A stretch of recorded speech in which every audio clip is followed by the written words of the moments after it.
Hey everybody, welcome to Fast Track Coaching. This is episode 1 gazillion, so welcome. We have been doing this for a while. Hey, and we're bringing Tamara back. You guys are stoked. Tamara Lackey's here. Hi, Tamara. Hello, Dane Sanders. Thank you for being on my show again. Finally, the 1 gazillionth show. This is the one I wanted to be on. Well, I think when Tom Hanks hosts Saturday Night Live, he's like, yeah, this is the 19th time I've hosted Saturday Night Live or whatever. That's kind of like you as a guest on my show. You've been on, I think you're like the reigning champ right now. Yeah, I think technically it's more like the Alec Baldwin, Steve Martin. You know how they compete? Yeah. So who am I competing with? Who's the other one? Good question. Let me see. Kevin's been on a bit. Who has been? The Toffers have been on a number of times. But when you've been on regularly, like probably 3 times a year, I'm guessing. 3 times a year for at least 1 year running. No, you've been on for 2 years, and I actually think it's because you're one of my favorites. I think that's why. Oh. I know you get requested a lot and all that sort of thing, but beyond those other people, I think I'm the one that really... Yes. You're my Saturday Night Live. Yeah. So welcome to the show. For those of you guys who are unfamiliar, this is not just Tamara and I chatting away about nostalgia. This is actually a conversation to help you and your business move forward a little bit. And one of the reasons why this gave me a great excuse to reach out and ask Tamara to be on the show is because she has published this fancy pants new book right here called Envisioning Family, A Photographer's Guide to Making Meaningful Portraits of the Modern Family. And I thought it was a really intriguing title and a really intriguing book, and I had a chance to look through it. And I'm excited to engage this idea of making meaning for clients, because I have this bias, Tamara, and I want to hear what you think about this, that if you make a lot of meaning that you actually have the capacity to make meaning for people, you can create a frame and really give a narrative. You can do a lot of things to help make value, create meaning, and therefore create value. And then when you create value, you actually can justify charging more for what you're doing because you're doing more for your clients. So I'm really intrigued to talk about that and what came into all this. But first of all, congratulations on the new book. This is exciting. Thank you. I'd love to say it was nothing, but it's so much. It's so much work to write a book, don't you think? It is a lot of work, and it's funny too, because when you write a book, people think that you're a millionaire, right? Because that's what happens when you sell books, and and it's like a year's worth of your life to make it happen, and you pour your heart and soul into it, and then someone buys it at the discount rack at Amazon for $10, and you're like, I got 48 cents out of that.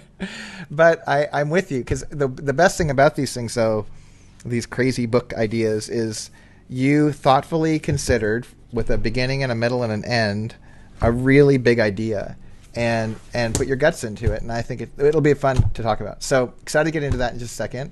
For those of you who are at home, if you're unfamiliar with Fast Track Coaching, what we do is Tamara and I have had this conversation in advance of us getting together, but we're in the chat room with you right now. So if you're watching it live. So when it broadcasts live, it's playing and we're chatting away with you. You're welcome to ask any questions that come up as a result of our conversation, and we'll address those as best we can. And for those of you who are watching the replay, you can ask any questions apart from reaching out on the Twitter or the Facebook or whatever you want for those purposes. So, or even the Google Plus if you're really, progressive. Jumping right in, I want to hear Well, I guess I should probably give some context. If you've never seen the show and you don't know who Tamara or I are, I'm a photographer, writer, blah, blah, blah. Tamara, tell a little bit about your story and what got you here. And especially, I want you to emphasize what was behind you writing this book. What was your deal?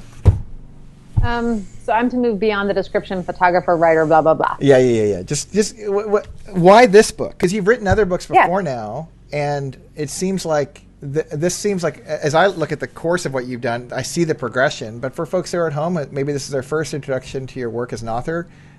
Why this book, and why would it be meaningful for folks? Well, I think if you're getting into portrait photography, you're not sitting there looking at the field as like, that is where I'm going to make $1 zillion. Mm-hmm. Because although you can make a great living from photography, most people get into it because they have a heart for it, that they found that they created something, they loved it. And oftentimes that goes hand in hand with connecting with the individuals they're photographing and feeling something and delivering the images and genuinely being moved by the fact that it mattered that you took those photographs. And that, you know, I think when you boil everything down, that's the heart and soul of what people are so inspired by when they decide, I'm going to become a photographer. And even when you are a photographer, after a while, you know, you can get jaded, you can get overwhelmed, you can get burnt out. And sometimes you need to stop and say, why am I doing this and what do I care about? And for me, I recognize that what I cared about was the fact that these portraits are actually meaningful, that they're not just crap I'm, you know, churning out here by here. I do less shoots than I used to because I want to pour myself into them, and that's been working very well for me. So when it came down to the idea of, do I want to do a book about photography, I realized the thing I cared the most about was, you know, being inspired by what's transpired in my own life and my own experience as a photographer. I wanted to incorporate that into this book, a book about family photography, which as a genre is typically one of the least exciting. You know, like, ooh, I want to shoot fashion. No, I want to shoot family. You know, right? It's not necessarily like the most exciting thing, and yet I think if you look at it a little differently and recognize the significance of what family means to us, it can be really exciting and moving and meaningful. Well, it's striking to me. It's funny. You asked who has been on the show a number of times, and one person who's been on probably 3 times now is Jeremy Cowart, and he was recently in town, and I was assisting him on a shoot he was doing, and we actually got into this very topic because he gets a chance to take these really fun, sexy like pictures of you know, celebrities and musicians and actors and, you know, all these really cool people, and he has this crazy knack for taking their picture before they explode. Like randomly he happened to have photographed Tim Tebow. He has this great story. Oh, you mean before they explode onto the scene, right? And I was like, what are you talking until about? they self-combust. It's really weird. Yeah. That's amazing. But he's done that over and over and over again, and it's fun. And he's an amazing photographer, and I just love him. He's a great guy. But we were talking, and he was saying that some of his discouragement is, like, for example, if he takes pictures of a band, for example, and he cares a lot about this whole idea of meaning making a lot too. But he'll be like, yeah, so I'll take these really cool pictures of a really cool band that's about to emerge, and 2 years from now, the record company will go, okay, that's done. Let's move on to another. You know, he's really taking pictures of packaging for an album, and it's meaningful for a moment. And then he turned to me and he said, kind of in this very humble moment of like, really, I think family photographs are probably the most meaningful work that you could do because it actually has legacy. It sticks around for, you know, a decade or 100. You know, it really is significant. And I just really appreciated that because he's a family guy. You're a family person. I'm a family person. And the folks we photograph are that as well. But not all photographs are meaningful. Like I've seen a lot of family photographers who kind of churn and burn. They just kind of get them in, get them out. They don't necessarily take the time to create the meaning that I think you're meaning. And I'm wondering if you could just talk a little bit about what that means for you when you say that. How many times can I say the word mean or meaning in the same sentence? What do you mean by that question? Nice. Well, okay, so, you know, use an example, and the one of the, I think it's the second chapter in the book, goes into this, more personal than I've done before. You know, I talked a little bit about the fact that I had a better idea of what I was shooting when I was photographing families as I built my own family. And in many ways, the building of my own family has been... but I need to interrupt because not everyone understands what you mean by building of your family, and you literally did. I mean, you went to all ends of the earth to do they're this. Legos. My family's made out of Legos. They're not animate objects. Shh. They don't breathe.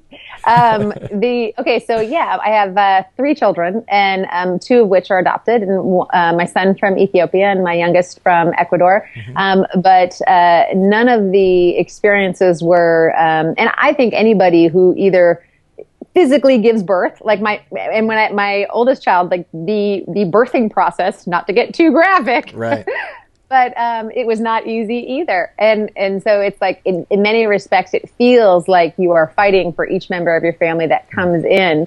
because none of it comes easily. Right. And I think most people who have a family feel that way, whether it means the primary relationship, if you have a primary relationship and it's been something that you've put time and attention to, you're usually working for it. It's not to say you're not rewarded from it. It's not amazing, but there takes a certain amount of like patience and communication. And how do you feel? I'm going to keep my mouth shut while you talk. You know, there's effort that goes into every relationship you build. And as your family grows, and depending on the size of your family, it doesn't mean that you work less for a smaller family, but certainly as it grows, if you want to maintain relationships with each person in your family, there's a significant amount of effort and time and focus that goes into that. So when I talk about building my family, I don't just mean the initial, literally getting on a plane and flying for 28 hours to Africa or spending 2 months in Ecuador. I mean the actual ongoing building that is the progression of family. So when you take this photograph, to get it back to photography, when you take this photograph of a family, I want people to look at it and see all that effort and that connection. And that's what meaning is to me. Well, I'm hearing a couple things of what you're saying. Some of it is effort, like you're describing. Some of it is kind of proactive intention. Like you don't just like you don't abracadabra get lucky. And sometimes you get lucky and get a good image, but sometimes there's a lot that can go into prep to more guarantee a meaningful image if you think about it. Just like you don't adopt a kid from Ethiopia or Ecuador without doing a little homework and putting yourself in a position where that's possible. And is that what you mean by kind of setting things up or framing it out, or is there more to it that I'm missing? Yeah, I mean, in many respects, there's. I'll just say this: taking a great family photograph is the hardest job I have. And I have photographed extremely well-known people. I've photographed extremely well-known politicians, celebrities, you know, places that was physically hard to get to, places I had to squeeze myself in to shoot, immense amount of gear that went into pulling off one shot. None of that is more difficult to me than getting 5 or 6 people looking at me and being authentic and comfortable and having a relationship that comes across on screen that doesn't feel fake or forced or contrived. That is really difficult to do and to capture it technically well. It's the hardest photographs I take. And even though I love photographing children and individuals and couples, that comes more fluidly to me than the act of pulling all these people in with the hope of pulling out one image that was actually shot in camera that way. That is so helpful, because even the way that you're teasing out what meaning means, and then a lot goes into it. I love how you've laid the book out concretely, like really nuts and bolts around things like, you know, your gear, your space, your technically what you're doing, how you interact, whether you're doing it in a family's home or where you're doing it on location, like all these different contexts, and prepping the context for maximum return seems really wise. Like it's just, well, let me ask you this. I've seen people speculatively photograph, like where they say, beach, camera, go. And they hope for the best. And what I'm hearing you say is like, and I've seen you shoot, like there is a spontaneity to what you do, but it does seem like you've done a lot contextually so that the spontaneity is contained and you're more likely to get what you're looking for. Is that a fair assessment? Yeah, I mean, I think the spontaneity part is that has to be part of every shoot, or else you can't get those natural looks. If everything's so planned out, you're going to get this, and it's going to be horrible. Right. That's the element that you have to bring in when it comes to, the interpersonal exchange you're having with the subjects. But certainly when I have a child spinning around and laughing at me, I'm not going to click if she only has catch light in one eye. If I'm not bouncing the light up somewhere, I'm constantly thinking about that. So even though it looks spontaneous, there's a lot of behind the scenes, like I don't want to waste these shots, you know? Right. I don't shoot a lot in terms of, I don't ever do more than 3 sessions a week, max. And so when I'm doing those shoots, there's going to be a lot of time and focus put into them. Yeah. So I get maximum return and I spend a lot of time with them. It's simply, it's a choice I made because I wanted to have the most return emotionally from it too, because I have been burnt out. I have felt overwhelmed. I have felt tired. And when I sense that coming on, I realize that's more dangerous to me than anything else I can think of, because that starts meaning the end of a career that I love. So I want to ask a question that's related, and in my head I'm spinning around about it because I'm I'm nervous that I'm going to sound like a Terry Gross wannabe with this kind of a question. But Terry Gross from Terry Gross. Okay, yes, yes. Okay. But I really mean it, like especially given your context of someone who's really built a very eclectic family. You know, I know your husband Steve. I love you guys. I mean, you guys are dear friends to Tammy and I, which is why this question is meaningful to me. But what does family mean to you? And I'm wondering if you'd talk a little bit about that, because I think not only would it be interesting, yours is the kind of family that can touch a lot of different kinds of families. And where I want to go with it is, once I hear what family means to you, I'm interested in connecting the dots between that and that being your subject of choice as a photographer.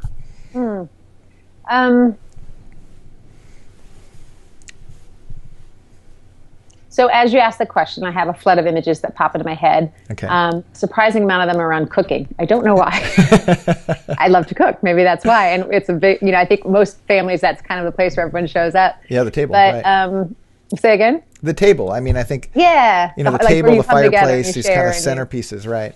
Yeah, and I think I'm probably not alone in this, but as a mom, there's something that's a rush in me to feed them well. There's like, that's right. Big. But, so your question is, what does family mean? And I'm going to try to summarize this because, again, I think I'm getting a huge amount of responses in my head. One of the things that helps put my family in context is I know what it means to not have a family.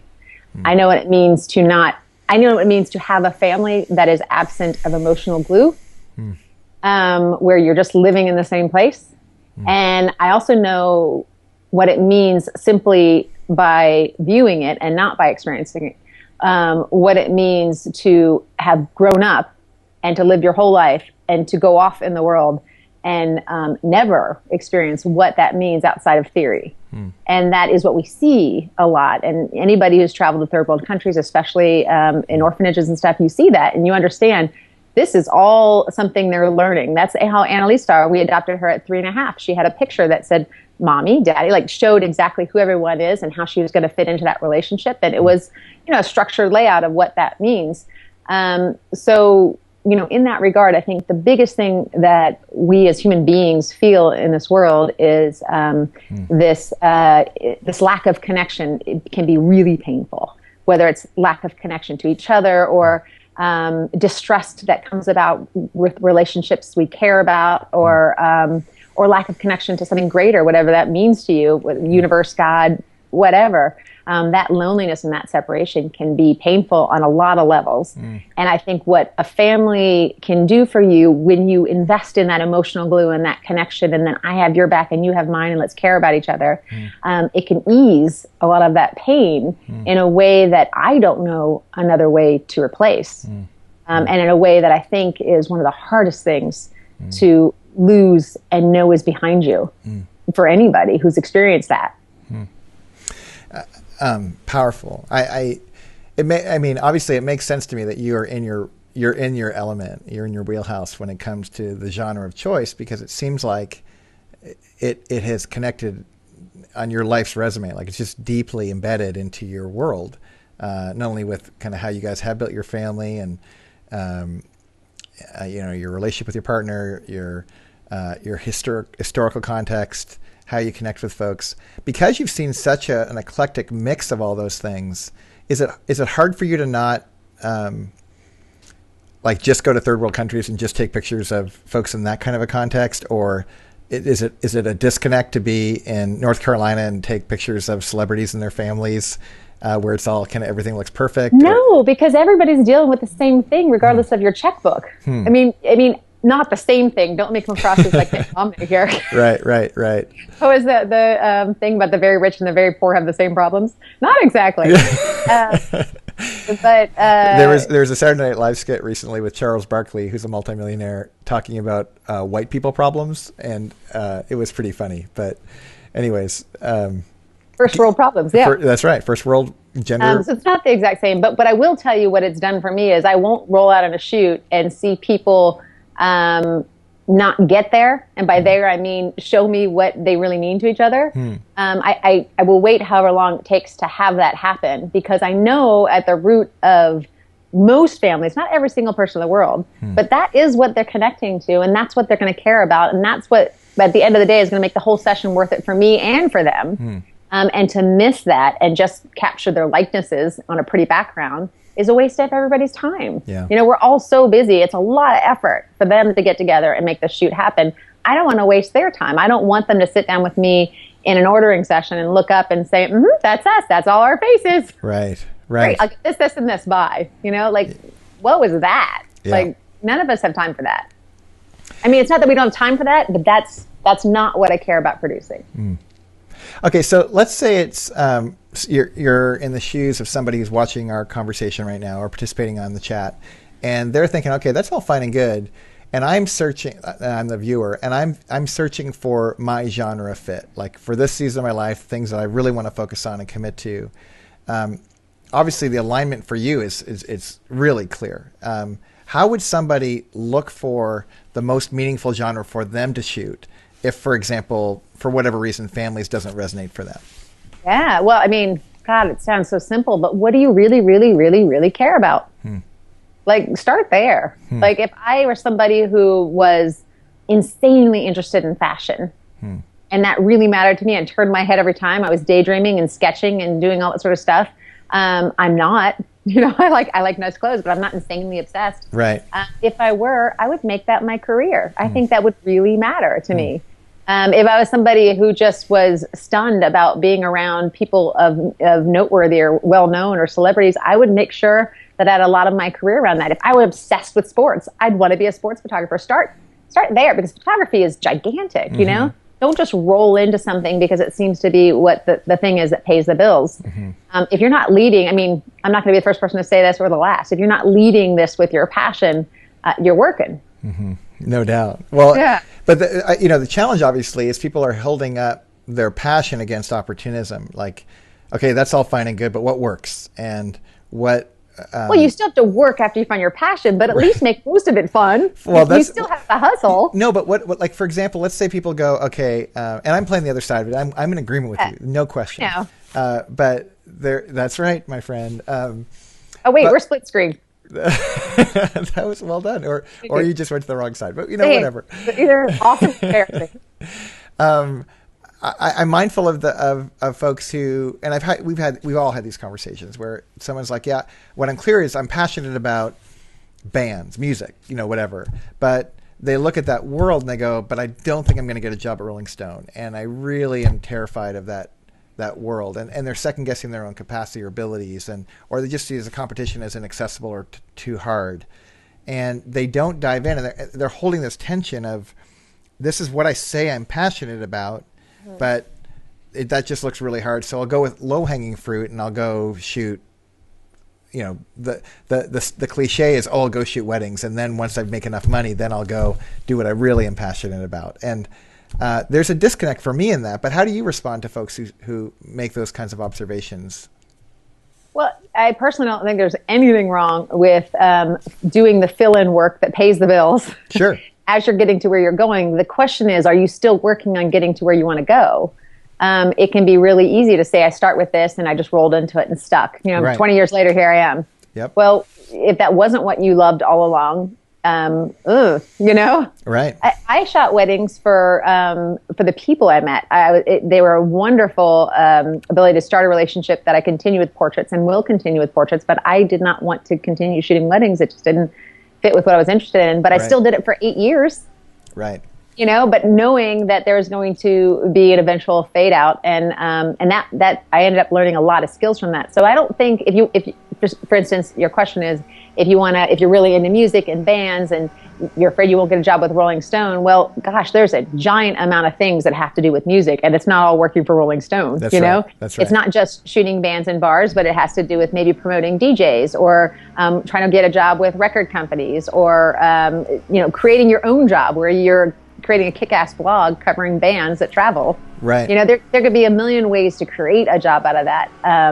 that has to do with that industry, not just the norms of you work here or you work here. That's Right. not the society we're in anymore. You can create what you want to do. You don't have to go to the big players, because you can become a big player depending on how well you produce your work.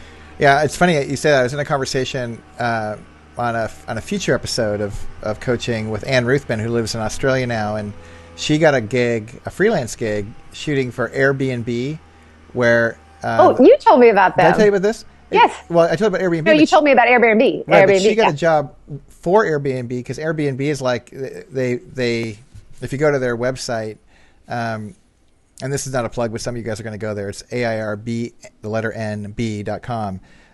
They are incredibly image centric. Like, they really care a lot about how their spaces are featured. So they'll actually, if you sign up and they think it's a cool site, a cool place that could rent out a lot, they'll hire a professional photographer like Anne, and they'll show up at your place and they'll shoot professionally, and then Airbnb owns the images, the rights to them. Yeah. But they're willing to do that, and she got a great contract gig. But the way she got the contract gig was she was like, she went to the site, and she thought, these images are really great. Somebody didn't just do this with their point and shoot, and she contacted them, and she got a gig. And I thought, brilliant. Like, that's exactly, That's good job, Anne. Good job, Anne. Exactly. Yeah, but exactly, that's the thing. Was she, she's obviously thinking through all this, and she evaluates a lot of this, and that's smart. Totally. And that's exactly what I'm saying. Is so, to kind of say, well, there's either the A or B, and you can create C through Z. The idea, though, of choosing your own adventure, I think for a lot of folks that feels foreign still. I know it's crazy if you spend any time on the internet and different things. It does seem like for a lot of folks, creating your own adventure and living into it and creating out of it, that's my career. My experience of you, that's yours. But there's a lot of folks that are still in this kind of analog mindset of that's not how it works. Like, you go to where the establishment is and you try to get a job with them, or you try to go to established genres or established industry and get work within those spaces. Yeah, but how secure is any of that? Well, say more about that, because I'm in agreement. But what? Well, how many magazines shut down in the last couple of years? Mm-hmm. That was the secure establishment, right? How many layoffs have there been out in these major organizations that are the places to be? Kodak just, bankrupt. I mean, how many airlines have gone bankrupt? Those are all the established main places that you'd go to, and how secure is that? Mm-hmm. I would rather be in charge of my own future than wait for either a pink slip or not sure what's going to happen, or a layoff, or an outsourcing of my job for stock photography. Oh, but you're confident. I'm going to play the other side. Like, I'm human. Okay, fair enough. Well, what does that look like? Where do you find yourself second guessing your own process and choices? I know that I can hustle, and I know that I would rather be the one in charge of getting my jobs than a third party source who doesn't really think much about me or my paycheck. What? They're not thinking right now about my well-being? I would rather be in charge of that. Yeah. Wouldn't you? Yeah, you would. Well, I am. But it's funny. Like, I know for me in my own life, and I love that I get to interview because I don't have to be on the line all the time on this. But absolutely, for me, I'm constantly in a state of, every morning I wake up and I decide if I'm going to take responsibility for my career or not. And when I do, it tends to turn out better than when I don't. Right. Funny that. But I think also, no, please keep going with that. Well, I was just going to say, but there's just also a lot of days where I'm down in the dumps, or I'm discouraged, or circumstantially things aren't kind of clicking the way I'd prefer. And it can be, what you guys don't know at home is that Tamara and I we're close friends. And it's not uncommon when I'm down in the dumps to call my friend. And I remember one time early in our friendship, we were talking about friends who've been on medication, and I've been on medication. I'm not saying Tamara, nothing like that. But Tamara's advice to me was, take off your socks and shoes, go find a spot of grass and go for a run. And that actually might be more beneficial for you than anything, just to get perspective and to catch your breath and to go back at it again. And that was hugely helpful for me, just to have a friend speak into my life and say, yeah, you're a little crazy right now, slow down, smell the roses, and then go again. How do you do that in your own life when you're up against it, not in the best, things aren't going circumstantially perfect, you're not getting book deals being sent to you left and right? I know this doesn't happen very often, but when it does happen. So 2 things. One, thank you for that. Also, I have to give the credit to Duke University. They did a study that said exercising was just as effective as medicines when people are feeling down, and in many cases even more so, depending on how frequently it was part of your life. So I think that's pretty fascinating. It is fascinating. Plus, I think you're the same way as I am. I get a lot of perspective by shutting everything down and just stepping away from it all. It's kind of stunning. It's not difficult to get wrapped up in this energy field of responding to everybody all the time. Yeah. You know? Yeah. But the second part was responding to the question, which was... What do you do when you're down in the dumps and you don't want to take responsibility for your career and you would just like someone to send you a check?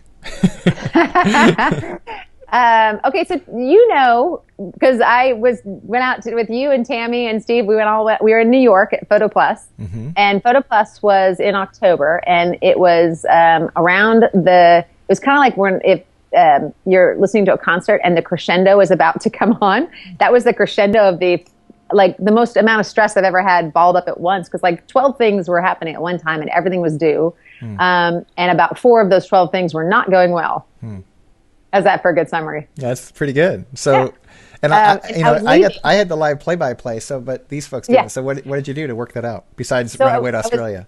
Yeah, exactly. I was 6 days to Australia, and while I was sitting there, literally an hour before we met you for breakfast, I think it was something stunning. Got a message that said the place I was speaking in New Zealand just went under and took everybody's money. Do you remember that? I do. Vividly. That was the last second kind of frosting. What?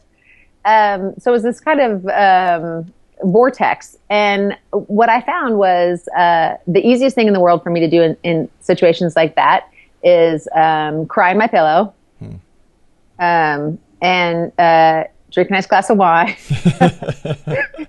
Cry to my friends. Thank you. And but then just one step in front of the other. It's amazing to me how many times if you back off of the problem. Yeah. I should let you answer this sentence. How many times when you back off of the problem, it resolves? Have you noticed that? You're fighting for it and you're fighting for it, you're trying. Yeah.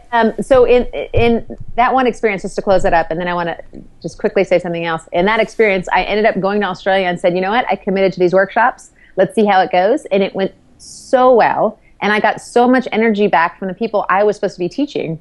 Granted, I had a presentation to deliver. I felt really good about what I delivered, but the energy you get back just solves all the problems. And you're like, oh, humanity, love, forgiveness, world karma. It was by the end of that time, and then I actually took a full-on vacation. By the end of that time, I came back super zenned out. I think it helped that I lost my phone.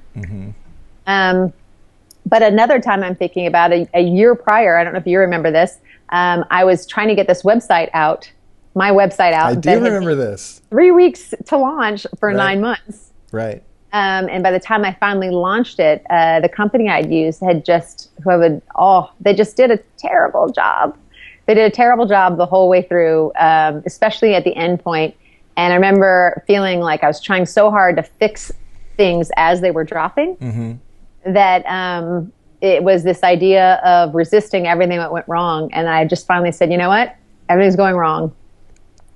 Stop resisting. Yeah. And then within a matter of days, click, click, click, click, everything cleaned up.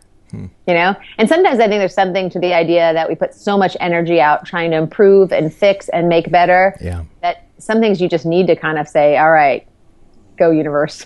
Yeah. I'll be in the hot tub.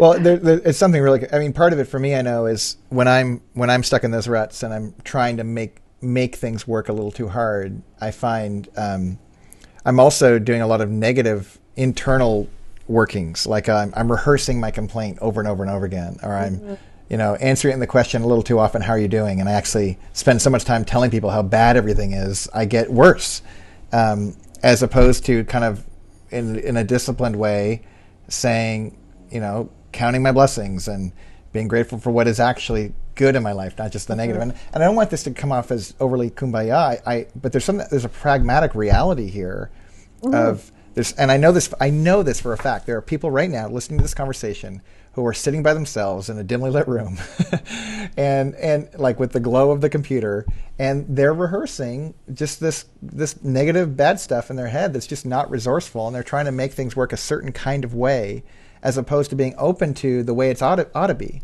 And kind of like you say, kind of letting it unfold a little bit better, or pulling the resistance back, because maybe I'm the resistance. I'm the one who's pushing it on a little too hard. Well, how many times do you say to your kids, are getting all worked up, and you're like, just stop, take a minute, breathe, go away, go to your room, whatever, give it 10 minutes, come back. Like, the world didn't just become sunshiny in the last 10 minutes. You stepped back. You took a break. Yeah. Like, why do we stop doing that as adults? Time out, man. Time out. Like, give yourself a time out. Give yourself a time out, because we get so, and I honestly believe there's something to this 24/7 connectivity that makes it all seem more urgent. You know, you turn on any sort of news, Fox News, CNN, everything's breaking news. Like everything, all the time. Yeah. And yet that's what our lives have become, being surrounded by social media and all the other expectations on us. And I think recognizing that very few things are actually urgent, and being really comfortable with separating that with what's important. My dog Zoe helps me realize that not everything is urgent. I was like, Jane, are you hungry? It sounded like your tummy. But it's that whole idea of like, what is really important here? Like, we have to do. Okay, so I'm going to let my dog out. Talk amongst yourself just for a second. Topic? Why you think I'm great? Okay. So Dane is great, like so great. What I don't know is if he edits this part out, or if this goes on with me just talking to a blank chair. Could be really interesting either way. And if people are chatting right now, feel free to chat in ideas of what I should be soliloquying about. Are you serious? You had nothing else to say in all that time on that topic. Unbelievable. I can't remember. One second, just a second. It's okay. Oh, I hear Tammy. Do I know what? The gardener's out here. I just didn't know if you let Zoe out thinking that... Oh, I didn't know. She was just barking that I was doing a show, so I let her out. I think she's like, I think she's okay. She's okay? Yeah. Okay, I just didn't know if she... As long as she's in the gate. Are you on the phone? I am. I put the tree wraps... Now I'm just eavesdropping along with everybody else. Thank you. Might be watching. Okay, that was hilarious. That was my client. Who was that? That was a client who came over to drop off some stuff. So. Oh, okay. First I thought it was Tammy, and then I was like, that's not her voice. No. Okay. It's my client. No. Oh, right. This room. No, we're good. So, you had nothing good to say about me, but it's okay. We'll move on. And thanks for the fun comments. Well, that was the topic. And Dane is awesome. Love Dane. Blah, blah, blah. Great person. Wonderful communicator. Helpful individual to have in your life. Congratulations on your book, by the way. You mean all that. You know I do. I know. This book is awesome. Envisioning Family. I think you should consider getting it. By the way, it's their daughter. No, you're wrong. That's not your daughter? That's not your daughter? No. It looks like her. You've never met my kids, have you? No, I've just seen pictures. No. That's actually, I've been photographing them since forever. That's a family that... Was she on the cover of another one of your books? No. Okay. She's in there, though. They're all in there. I'm looking. They're just hidden. You're talking about my, obviously my oldest daughter. Yes. There's one of her in the field. She's center focused. It's a long, wide shot. Her hair's up. Very cute. Wait, there's this one, too. There's this guy. Yes. That is my youngest daughter with Steve. And, you guys can go check this out yourself because it's actually pretty fun. But I'm embarrassed that I thought that was your daughter and it's not. Will you ask her? Will you ask her for my forgiveness? She is my daughter's age. Yeah, you're just helping me out right now. That's all that is. You also have a bunch of famous people in here. That's kind of fun. Do I? Yeah, like famous sports people from North Carolina on ESPN. Oh, family portraits. Yes. Yeah. I was gonna say I didn't think any of those were in there. Right. Anyhow, that was actually I opened with one of my clients who I've photographed. Her husband, yes, is a famous sports person who I have photographed. 8 times I think now. That's more times than you've been on my show. I opened the chapter. I have an introduction where I asked her to do me a favor and just simply look at a recent family portrait and tell me, yes, that's my Sophie. That's my girl. Oh, I love that nugget. Yeah, you found her. You were driven. What messages were going through your head? Like, what? Loser, loser, loser.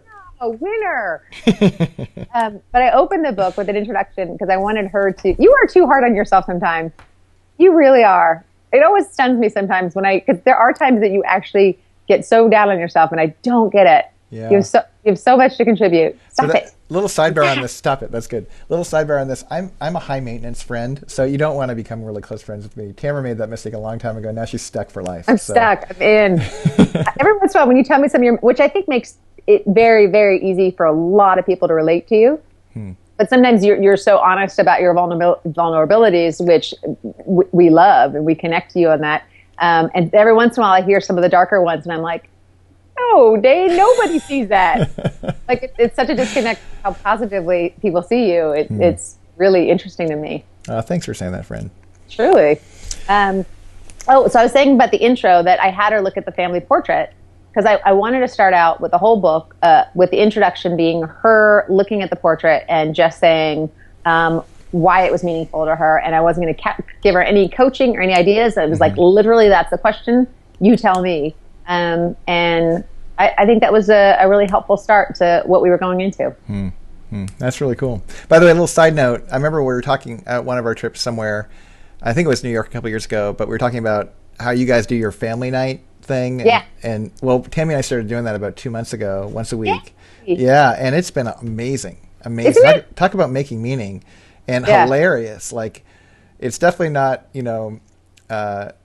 as it was drawn up pregame, how they actually play out. But to have a little bit of intention, ask some questions, get in the dialogue, everyone says something, and go with whatever it is. It's been amazing. So thanks for that, by the way. Good. I mean, it's amazing. It is fascinating to me how on the go everyone is that actually making a night weekly, which is often, that the intention is that we're all going to be in this room, not to watch TV, not to do this, but to actively go around and make sure we're all on the same page with life. Yeah.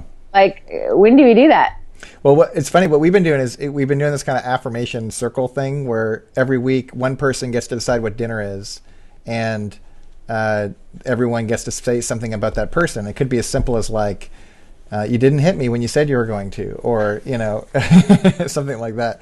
But we get to acknowledge something about each person, and it's been fun. It's been really good, and I think we're going to do this for the rest of our lives. It's been pretty radical. I love that. Yeah. Good. And it is that timeout idea. Like, it's funny you mentioned the social media dynamic, and there's so many benefits of social media that I don't have an interest in giving up, but also understanding the tensions that come with those commitments. And like Chris Brogan did a really interesting piece today where he was talking specifically about there's a whole field of study of depression as it relates to social media. Somebody written a book on it, and he was talking about ways to mitigate against it, and it was pretty striking for someone who's as engaged as he is. But what's the gist? Basically, a lot of what you described with this whole idea of constant 24/7, everything's urgent. In the middle of that, it can lead to a series of dynamics that can contribute to depression. And to fight against that, the author talks about things like making sure that you build pleasure in your life somewhere, anything from a good meal to intimacy with your partner to flow, where you're having regular time, where you're doing what you're kind of made to do in a way that gets built into your life with regularity. Could be rest, Sabbath, whatever's meaningful for you. I thought you were going to say another S word. Yeah, I was. Sabbath. Sabbath. But just the idea was some really smart guy did a bunch of research and discovered the obvious, which is be human, and don't be the machine we plug into, and it can contribute to thriving as opposed to disparaging. So I thought it was really interesting. It was an interesting observation that someone like Chris would make. But I think for all of us who were engaging in this dual world of a physical reality and a virtual reality, how do we maintain our humanity in the middle of it is everything. And just even as we're tidying up the show, like, I love that I get to do this for a living with friends like you. Mwah, I love you. I'm stoked that we're going to be able to see each other again soon. Yes, and I get to have you Redefine finally. I'm catching up on all my taping. Well, that's been going incredibly well. You want to say anything about, like, can people go check some of those out? Where do they go to Redefine? Redefineshow.com. But I've gotten some really good insight as to like what you do. You know, if you've been doing this, this is your gazillionth show. You know, I think I've got like 14.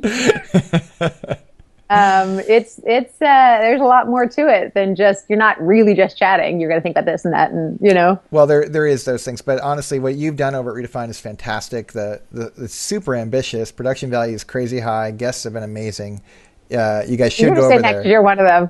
Well, not yet. The show could bomb instantly as soon as I'm on the show. It could be awful, but until then, it's great. So, is it The Redefine Show or redefineshow.com? Just redefineshow.com. All right, cool. Yeah.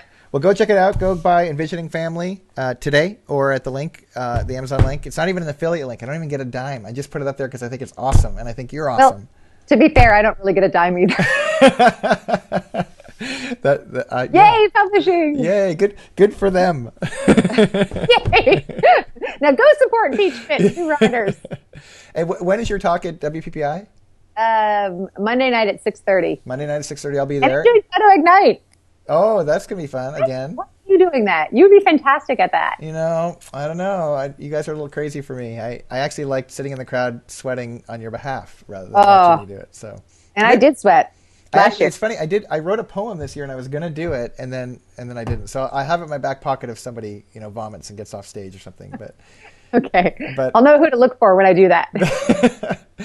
Cool. Well, and we're gonna see each other there. So and I'll be there on Sunday, and we'll go from there. So talk to you soon, my friend. Thanks for being. When is yours? Remind me. Mine's Wednesday afternoon. At what time? 2:30. I can go. Yeah, great. Great. And I'm giving away free T-shirts. So one's for you. Even better. I'll be in the front row. Cool, you guys. Well, thanks for tuning in. Thank you for being here, my friend. And we'll see you all next time. Be sure to thank Adorama, and be sure to thank @Tamara Lackey. Be following her on Twitter. Thanks, you guys. Bye, Tamara.